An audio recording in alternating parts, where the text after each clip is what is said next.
Hello, I'm Senator Rod Grams, and welcome to the October edition of our Washington Report.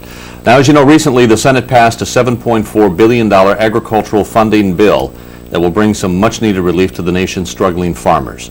In the past few years, Minnesota farmers have had to face some terrible flooding, severe storms, devastating crop diseases, and on top of these natural disasters, farmers are now struggling to survive low prices and also a burdensome tax code. We must address the long-term problems that our farmers are facing. Some in Congress want to turn back the clock to the failed farm policies of the past. However, instead of turning back the clock, we must provide our farmers the freedom to succeed and to remain the most productive in the world. We're going to discuss the situation on the farm in today's program, and my guest is one of the Senate's authorities on agriculture. He's also our neighbor. He's Senator Chuck Grassley of Iowa. Chuck, thank you very much for taking time to be with us today. Glad to be with you, Rod, and let me compliment you for being so very vigorous in looking out for the interests of the Minnesota farmer. And but most importantly, you understand that agriculture, and it's not much different than Iowa agriculture, so it gives you and I an opportunity to work together for the interests of both of our respective agricultures. Now, when I said one of the leading authorities, you have been involved in agriculture. In fact, you are a farmer in Iowa, so you know firsthand, past, present, and what we're looking at in the future for agriculture, and you've been a very loud voice for that. But right now, Chuck, we're hearing kind of the old Dickens tale of two cities, the best of times, the worst of times. And if you're in the urban areas, the metropolitan areas of the country, we talk about how great the economy is. Unemployment down, prices are great. I mean, everybody is doing well. But if you get outside the city into the rural parts of the country, it's the worst of times. And now we're talking about, we always hear the word crisis. Would you describe it in those terms for people living in rural parts of Iowa, Minnesota, et cetera? Yeah, I think we've had three crises in agriculture this century, the 1930s, the 1980s, and now the 1990s. The 1990s is a little bit different than the 1980s. There we had high interest rates, and we had a decline in the value of property, very dramatic decline. We're having a little bit of a decline now. We don't have the high interest rates, but quite frankly, prices are lower now than they were in the 1980s. We're only fortunate that we don't have quite the debt that we have to cover now as we did in 1980, but yes, it is a crisis in agriculture, and you see it statistically in the fact, at least statistics in my state, I'll bet they're similar in Minnesota, and that would be that, maybe 2 years ago we only had about 15 to 20% of the farmers that were really financially strapped. That now is up to 50%. We had 50% of the farmers 2 or 3 years ago that were considered not really in some financial danger. That percentage now is down to about 20%. So whether it's the individual story or whether it's the statistics from all of agriculture, we're in a position that it's not very fun to farm. More importantly than not being fun to farm, it's a situation where a lot of people, and not necessarily younger farmers either, a lot of people are just losing hope because they don't see when this is going to turn around. And that's the most disturbing thing as I see about this, different from the 1980s. We've had some instances of farmers actually taking their own life. Because of bad reports at a particular time. Dealing with these letters from our constituents, I'm sure you get them too, just doesn't make being a senator from a farm state very good any more than right now being a farmer from Iowa isn't a very good situation. And by the way, let me say that my son does most of the work on the farm, and if he'd heard your introduction, he'd say, "Dad, you better tell him that you really only help me about 1 day out of the week." And that is true. I'm not able to help him much because I'm in Washington a lot, but I do enjoy working on the family farm. I haul the grain away from the combine. I run the field cultivator prior to his planting. I don't do any of the things that are really technically difficult, like because it's much more technically difficult than when I was farming with a 2-row planter or a 4-row planter. That's right. A lot of changes in agriculture. One of the big changes was the Freedom to Farm Bill in 1996. Yeah. It was basically to take the straps or the binds out from the farmers and let them plan for the markets what's good for their own operations, rather than a dictate from Washington, on the corn acreage, the allotments for beans, etc. So it basically told the farmers, you can go out and produce what you can, what's good for the market, what's good for you. And but now a lot of farmers say, well, that was great. And but with these tough times, and we maybe hit this this part of the, maybe there are some flaws in the bill, if there are, maybe early because of the crisis that's going on around the world. But they talk about a safety net. What can we do to provide being able to keep freedom to farm in place, which I think the majority of farmers, vast majority of farmers, like freedom to farm. But when they're facing these tough times, they say we need some help. What kind of safety net are we talking? Well, first of all, I think farmers have to understand what is the situation around the world as far as the population. There's 100 million more mouths to feed every year. That's 1 billion more people every year. American farmers can feed those. And if we aren't going to feed them, the Brazilian farmer will burn down some more of the rainforest, create environmental problems, and they will ship overseas to feed them. And we're already in a position where we're producing a third more than we produce domestically. So the profitability of agriculture is very much tied to international trade and the ability to export and have a level playing field and all the negotiations that go on and all the export enhancement that we do through our government to make that possible. But that's only the long-term situation. That's where the profitability is long-term. That's where farmers want to get their income. Your question is more related to the crisis we're in right now. That's right. And I think the first thing to make very clear is that we do have a safety net for agriculture. Even with the existing farm bill. We used to call it target prices, deficiency payments, set-asides, and loan rates. Today we call it LDP, transition payments, loan rates, and we don't have set-asides. But when you don't get money from the marketplace, it comes from the federal treasury. Those are the only two sources of income for farmers, either from the marketplace or from the federal treasury. And there isn't going to be a guarantee of profitability from the federal treasury. So what do you do to help people when they have major problems? And some people are suggesting some changes in the 1996 law. Again, you're really rearranging the chairs on the deck, because you can change the names from transition payments to deficiency payments.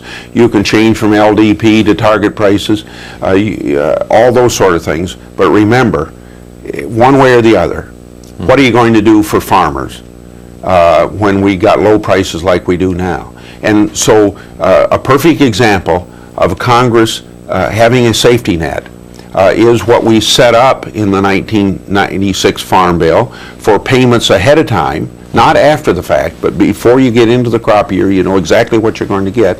And then we made a commitment in 96 to the farmers of America that we were going to make this period of time as smooth as we can. So we made a judgment in 1996 that we'd have to spend $5.5 billion in 1999 for payments to farmers. Right. You get to 1999, you have the lowest prices in a quarter of a century. It's not enough money. So farmers, the Congress is going to keep its commitment and our social contract to the farmers of America, and we're going to appropriate another $7.5 to $8 billion for emergency needs, of which for the corn farmers, that means another 36 cents a bushel in addition to the 36 cents a bushel they already got to help them in this period of downtime. So this is a safety net, only this year the safety net's called a transition payment, emergency money, rather than being called a deficiency payment. But either way, it's the people of the United States having a social contract with the farmers of America who provide them a very high quality of food and a relatively inexpensive type of food to keep our social contract going. What about there's a couple of items I know talking to farmers in Minnesota, they talk about the loan period, to pay back the loans, and then also the loan rates. They, especially on corn, they talk about $1.78 a bushel too low, maybe moving it a little bit upward. There's a lot of fear that you raise the loan rate, you could encourage overproduction, which would get us back into a cycle that we don't want to be in. But what about those two areas, loan periods, maybe extending or eliminating or taking off the cap on them, and then the loan rates themselves? I think it's legitimate that we look at these, because if I said no to looking at those, it would be just like in 1996, you write a perfect piece of legislation, and Congress never writes a perfect piece of legislation, whether it's farming or something else. So I think if we can look at it and consider those things, and we are going to have hearings on those, and we are going to look at them. But frankly, again, you get back to this basic premise. There's two places to get income for farmers, from the marketplace or from the federal treasury. Farmers want it from the marketplace. They want us to look long-term and do those things that are going to create long-term viability. They do not want to rely upon the emergency help. You can raise the loan rate. You reduce the deficiency payment you might get. Either way, you're getting money out of the federal treasury. So we ought to look at the extent to which farmers have a need and meet the need, and not argue about whether it be a loan rate, a deficiency payment, a transition payment, set-asides. And by the way, there's a cost to set-asides. The farmer pays for the set-aside when he doesn't produce. He might get a higher price from the marketplace, but if we take land out of production, the Brazilian farmer burns down the rainforest, plants more acres of soybeans. It takes a certain amount of food to feed the 6 billion people on the face of the earth, and 10 years from now there's going to be 7 billion. And is it going to be American food, or is it going to be Brazilian food? I think it ought to be American food, not just to help the American farmer, but it's going to create jobs in the cities, and it's going to help our balance of payments and all those things. Besides, I think we grow better food here than they do in Brazil. Some of the most productive and the best crops, I think, in the world are produced here by the American farmer, as you've said. What can the administration do, and what basically can Congress do when we talk about opening the markets? You know, we're talking, that's long term. You know, we've been working on dropping embargoes, getting rid of some of these sanctions that are out there, maybe improving our positions when we come to trade talks. A lot of our farmers that I've talked to, and I don't know how it is in Iowa, but feel that agriculture has been shortchanged in the talks, and maybe that agriculture has been thrown in as a sweetener or a chip to improve other positions in trade. Where are we in this, and how can Congress and basically the administration improve the access to markets around the world? Well, you've been a leader in changing the sanctions laws, where you have found, and I agree with you, that we've passed a different bunch of laws for a different situation over the period of the last 40 years, and we got massive amount of different laws on the books about when to impose sanctions and against what country and under what condition. Basically, agriculture has been a palm of our foreign policy. And your leadership in this area, and I hope that we get the legislation passed, and we did to some extent on the emergency appropriation bill, but we need a more broad-based changing of the sanction laws so that we don't see the American farmer being a pawn in the foreign policy of the United States. And your leadership, I think, when we finally get that bill to the President, does that, and you're to be complimented in that area. I've spent more of my time as chairman of the International Trade Subcommittee working on the issues of trade, leveling the playing field, fighting the Europeans over there keeping our beef out because of beef hormones, or keeping our genetically modified organism, BT-type corn and Roundup soybeans out because they don't like it. We have won most of the battles we've fought, but there's a long fight through the process of determining that Europe has done something illegal.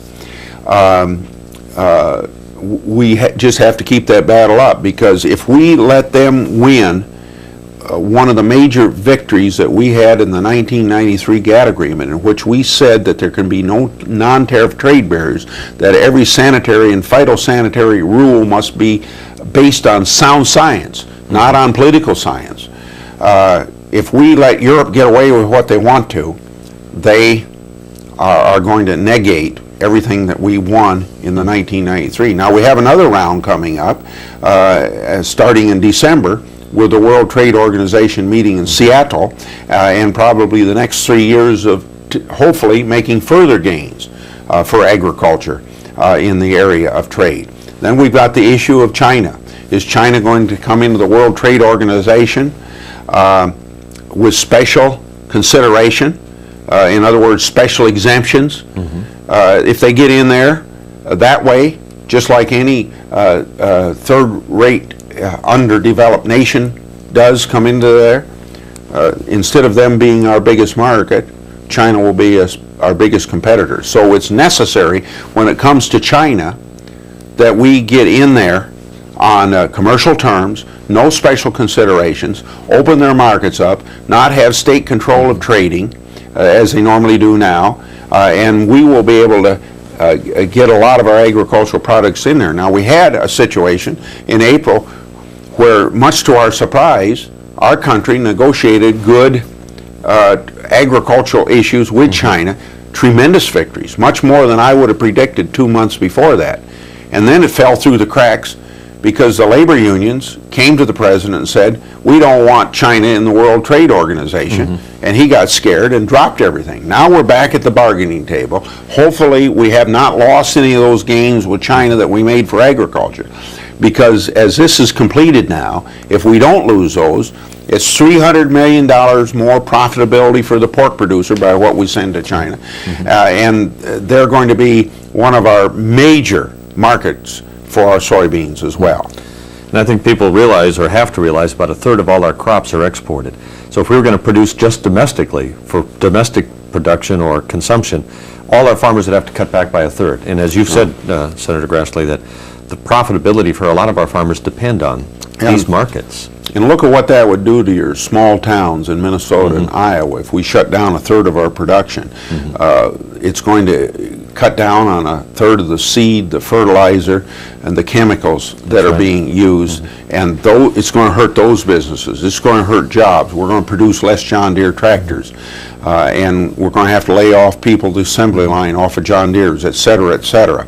It has a dizzying impact upon the entire economy, a ripple effect that's going to be negative to our economy. And we still are faced with a statistic that there's 100 million more mouths to feed every year, babies born that have to be fed and will be fed, and they ought to be fed by American farmers. And if they aren't going to be fed by American farmers, they're going to be fed by Brazilian farmers. And the only way Brazil's going to do that is burn down more of the rainforest. That's right. We're going to take a break. We'll be back and talk more with our special guest, Senator Charles Grassley of Iowa, about the farm crisis right after this.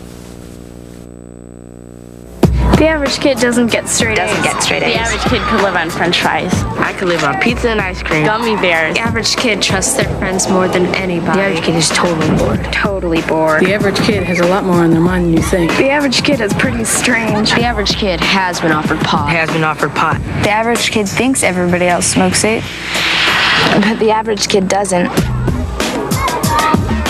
The average kid is anything but.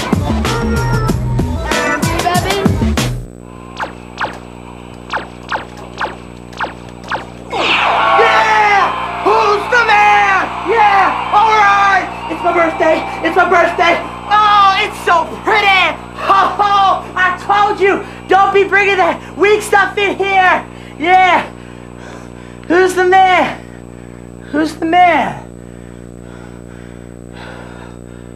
Exercised lately?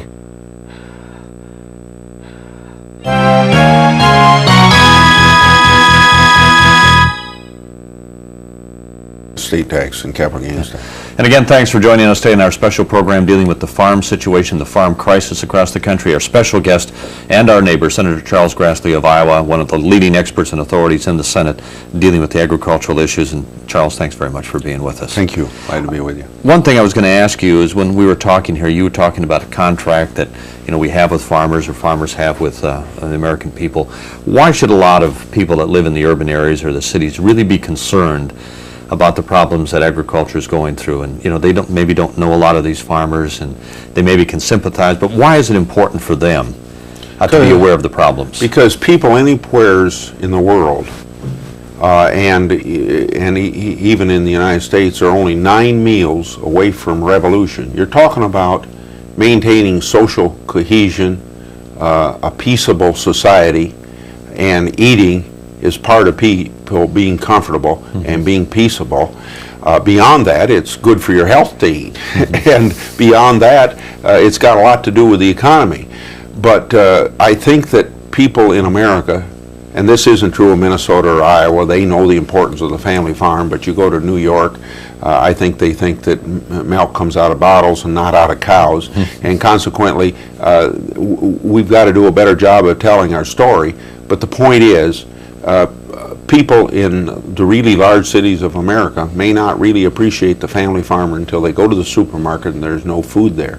And that isn't apt to happen. I hope it doesn't happen. But that's one of the ways I just don't think they appreciate. And it's important that we have that appreciation, because 20% of our gross national product is food and fiber from the farm to the consumer. So we're the start of that process. And it also affects policy, because I think we have to understand that maybe in the Senate everybody understands agriculture because everybody's got some senators in their district. But we've got urban congressmen that are so urban that they don't even have dirt in their district. And that's why sometimes people in Minnesota or Iowa don't understand why Congress isn't as sympathetic to the problems of farmers. It's more in the House of Representatives than it is in the Senate. But it's because people just aren't close enough to the family farm and appreciate it the way it is. But it's very important to the economy. Now, family farms, or some person told me it's families farming, because of some of the changes in agriculture where there's, one family, two families, three families now. And so they're a small business. They're basically small businesses in this country. Big parts of the problems farmers are also facing is taxes, the tax codes, regulations, etc. What is some of the major things we could do to help farmers and all small businesses when I talk about this, as far as the taxes go? Some of the big problems: capital gains, gift tax, estate tax. Those are killers for small businesses and killers for farmers. Yeah, first of all, you don't define a family farm by whether it's 500 acres or 1,000 acres. You define it by who controls the capital. If the family controls the capital, they have to do most of the labor, and they have to make the management decisions. Those three factors determine whether it's a family farming operation or some other kind of an operation. But the problem is we have an aging population in farming. Average age in my state is 57. You said it was 58 in your state. That means within 6 or 7 years, we're going to have a massive number of people retiring. Who's going to take over? The ability to take over has something to do is when one generation dies, can you pass on the family farm or the business? With the high estate tax, a lot of times family farmers have to sell off part or all the family farm. And if you sell off part of it, you probably might as well sell off all of it, because you might not have a unit left that's worth farming, just to pay the federal government through the death tax. So what we are going to do in the bill that's now on the president's desk, and maybe when this is seen on television, he will have vetoed it because he said he's going to veto it, but there is elimination of the estate tax in there, and the reason we're eliminating it is we want to be able to pass the family farm on from one generation to the other. We reduce the capital gains tax from 20 down to 18 and from 10 down to 8 because capital gains taxes are so high that it prevents the family farm from being passed on from one generation to another. We have the full tax deductibility of insurance for the self-employed. We have the full deductibility of interest on student loans for farm kids and every other kid. And we have a lot of those provisions that family farmers have asked for are in this tax bill, and the president says, we can't afford it. Well, we can't. What he's saying is we can't afford to pass a family farm on from one generation to the other. And his veto is wrong, and we won't be able to override it, but hopefully sometime we get a consensus between the Congress and the president maybe in the next term of the presidency, so we can bring justice to the family farmer. And justice to the family farmer isn't just to check out of the federal treasury, it's to make sure that you can pass the family farm on from one generation to the other, and in order to do that, do away with the estate tax. Do away with the death tax. And if we don't do that, we're going to see, I think, a major change in the landscape of rural parts of our states. Sure, you're going to have absentee landowners coming in and buying it up and renting it to somebody that's going to be his slave rather than a partnership with a landlord. And it's going to change small towns, and really what we kind of look at is, the rural parts of our country could undergo some dramatic changes all over a very unfair tax. One of the main things. Yeah. All right. We're going to take another quick break. We'll be back and talk more with Senator Grassley in just a moment.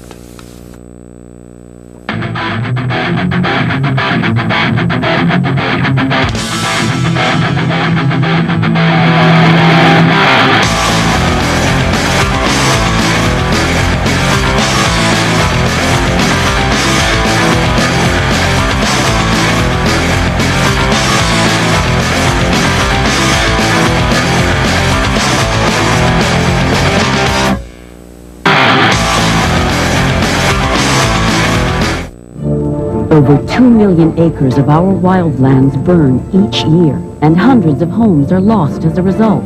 At least 50 homes were burned to the ground.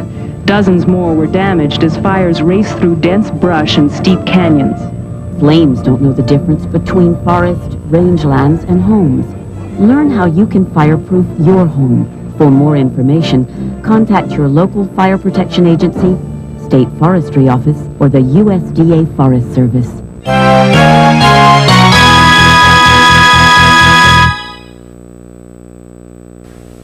And again, thanks for joining us today on our Washington Report. Our special guest, our neighbor to the south of Minnesota, Senator Charles Grassley of Iowa. Chuck, thanks very much again for taking time to be with us. We've talked a lot about the farm problems that are out there, the farm crisis. Another issue dealing with farmers and also deals with a growing problem in the crime arena. And I wanted to talk a little bit about that with Senator Grassley because I'm a proud co-sponsor of your legislation, Chuck, about the Rural Methamphetamine Use Response Act. Yeah. And this really addresses a lot of the concerns expressed to me by farmers and law enforcement officials dealing with a real problem of the growing use of methamphetamines. And maybe you could explain your bill and why it's so important. It's a terribly dangerous drug, and it permeates rural America, and who would have ever thought we'd have a drug problem in the farming communities of America, but it's as bad in rural areas of America as it is in the urban areas.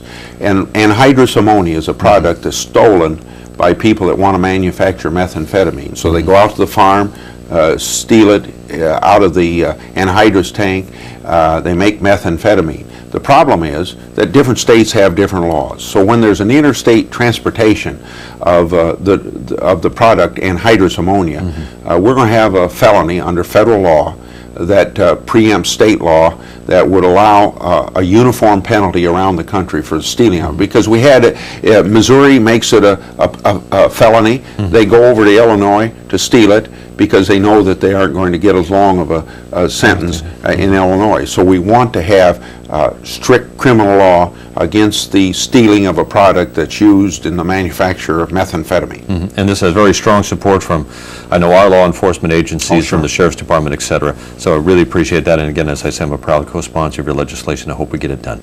Senator Grassley, thank you for being with us today. Thank you for joining us on this Washington Report. We'll be back again with a new program next month. Thank you.